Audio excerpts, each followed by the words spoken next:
Hello, Miss Renee. How's everyone? Life is good. Yes, yes. Pretty good. Say that again? Is that pollen getting to Pretty you? good. And we don't like I the don't know what it so is. you fix that too. It's telling me vacation is around the corner. We're going to start the work session for the March 14th, 6:30. Just going over the regular agenda. Ms. Tran, I think, had an emergency, so she's not going to be attending. She might phone. We'll see how that goes. So we have the February 28th regular session, the work session, and executive session. Anyone have any issues with that? Hearing none. We've already sworn in the judge. I think they're just going to go formal at some point, but not this time. Actually, Mr. Mayor, he wants to postpone that till next council meeting when his wife can be here. It's kind of like a family and friends type thing. Okay, so, no. He won't be here. All right. New promotion, Lieutenant Brandon Morrow, and a 5-year service term, so that'll be fun. New business, approval of the city manager's recommendation to appoint W to the URA board, open seat. Joyce Dean to the Planning and Zoning Board, open seat. Tran Tien to the MCTA board, open seat. Ralph Sanchez to the URA board, open seat. And authorize the mayor to execute any documents required. Want to talk about that? Sure.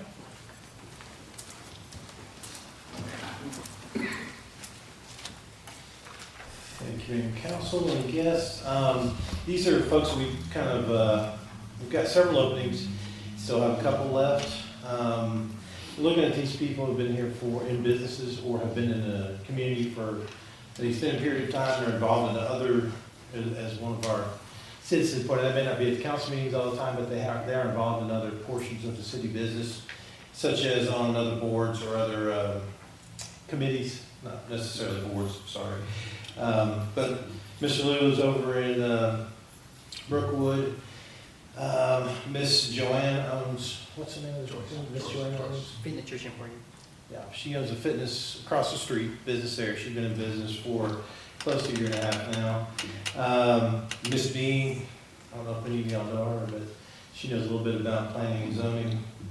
Mr. Tien has purchased the, and I always get this wrong, nail place down on Mount Zion. It's just inside the city, and spent an enormous amount of money buying that place, so he's got a vested interest, and he wanted to get involved. He came to me with some concerns about the Home Depot and Publix, and I totally agree. The only problem is it's not the city limits, so suggested he get involved with some of the stuff going on in here, and he wanted to do a board seat. And Mr. Sanchez, you all have met, he's going to be our tenant at the Morrow Tour Center, and has lived here for quite some time in the city as well. Questions? Ms. Dean? No questions? Ms. Renee? I do not have any questions. Mr. Quinn? Me neither. No questions. That's too easy. Well, I feel like these folks are, they have a vested interest in the city, and I think they'll do a really good job. Go ahead, Ms. Dean, I knew you'd have one if I waited. Now, I've got one comment. I had a chance to deal with Joyce B. I met with her a couple days ago. And I'm very happy to see Joyce. She has a plan for it, but I'm just saying, I was very thrilled to have her say yes. So, very, very, and you can't ask for somebody with more experience than that. So, I just hope she happens to live on L Street, been there a long time. Because that was really good. All right, tell us a little bit more about the FEMA and the National Flooding Program. Brandon will be happy to tell us about this. Great news for the citizens. Good evening, Mayor and Council. Good evening. We work closely with Clayton County Water Authority to go over our National Flood Insurance Program. We were already certified for this program. Actually got several good benefits, but the most important benefit is the cost saving that citizens get on their flood insurance. When I started here, we were at a level 9. We worked with Clayton County Water Authority, we moved us up to a level 7. So at level 9, we were able to get a 5% discount on your flood insurance. If it was a level 7, that moved up to a 15% discount on flood insurance. So it made a big difference now. Clayton County looked at a few locations, and we were able to add it to it, and moved us up, so we're good on that. In addition, working with Clayton County, they're going to send out notifications to all the citizens that are in the floodplain areas, make them aware where they're at, and that that discount is available to them. And we're updating these flood zone maps right now countywide as well. Question, Ms. Knight? We don't have any questions at this time. Mr. Clark? No question, but thank you. Ms. Dean? I do have one question about locations that were previously not a flood zone. Do we have any that have gone from non-flood to flood zone? There's a couple areas that are qualified as flood zones. When I get that updated map, I'll give it to you. That way y'all can see it and know where everything's at. Okay. I hope I'm not. We'll be posting Clayton that County has online, sent too. out flyers previously, letting the residents know if they're in that flood zone. But we're going to resend them again, so everybody's aware of the discounts that are available. Definitely. Thank you. Thank you, sir. All right, still got plenty of time. Just from a work session standpoint, I just want to do one that's more of a public interest. The majority of the people in this room, understand the city's park system. We've got pocket parks, we've got regular parks, and we're cleaning those up. And I think they're certainly looking better than they have in a minute. And that's just part of the business, and you got to thank the Public Works Department for that. But we're getting to each one as they come through. That being said, there was a contractor that got a little bit out of hand on John Robert Drive. That was not expected. They didn't ask the city. They should have. They didn't. And by the time the neighbors over there gave us a couple of calls, they had already done a significant amount of damage. There's a detention pond on John Robert Drive that very few people know actually exists. It's been hidden from view for the better part of 50 years. And in other words, how would you even know it was there unless you wandered into that section? And those first 4 or 5 lots there on the right are privately owned, and then the next 4 are city-owned, and the first 3 on the left side are also city-owned. And most of the time, they've never been developed, just simply because they're not really a developable piece of property. We built a park in there, a decade or so ago, John Robert Park, a passive park. There wasn't a lot of kids on John Robert Drive. Still are not a lot of children on John Robert Drive. But as that contractor came in and took down about 50 hardwood trees and really opened it up, I'm talking about 120 some-odd feet, it is a significant difference in terms of what's there. We have their attention, I assure you.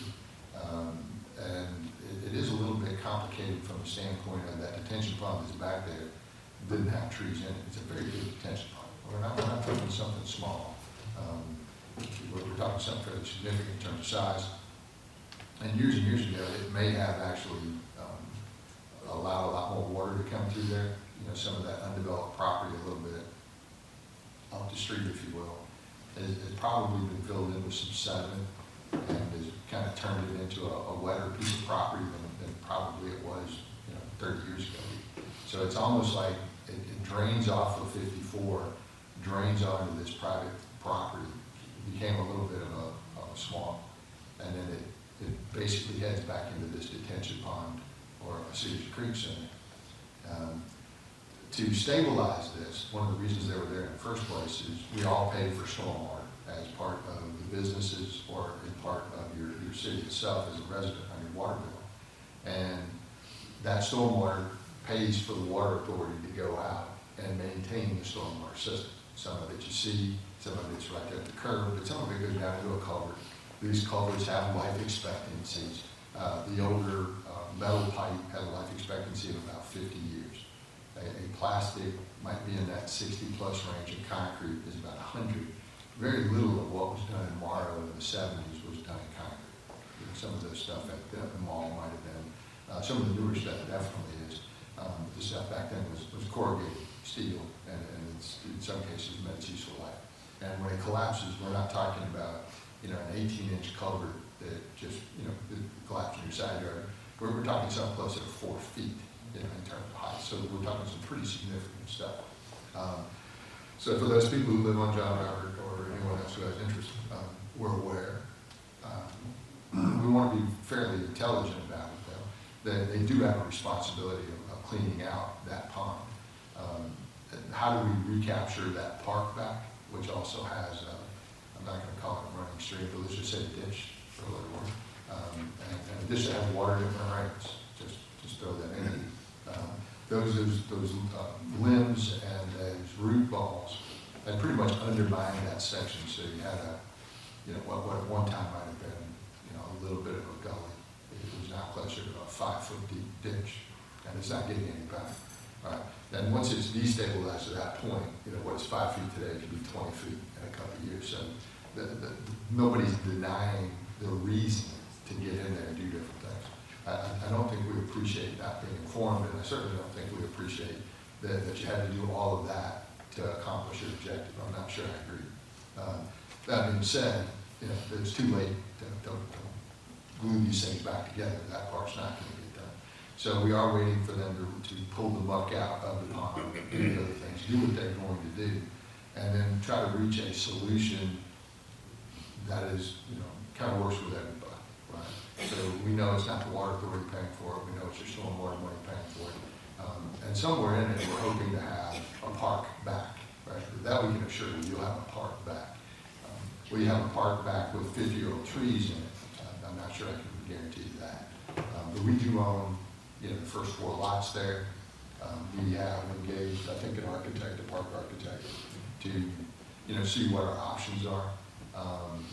It was a passive park, so it's not like, you know, 1,000 people a day showed up there or anything. But we will get something back. We will treat you right. And the tree contractor has insurance. You know, so we will get their attention. So for those that knew that or have seen that, yeah, we got the pictures, we got the phone calls, we heard it. But you know, it won't get solved in a day, and it certainly won't get solved by anybody going out there and screaming at whoever's out there cutting the trees down today. Let them do their job. We're done. But let's do our job and make sure that we put back something that's appropriate. And most of us have a pocket park in our city, so. Any comments related to the park? Ms. Renee?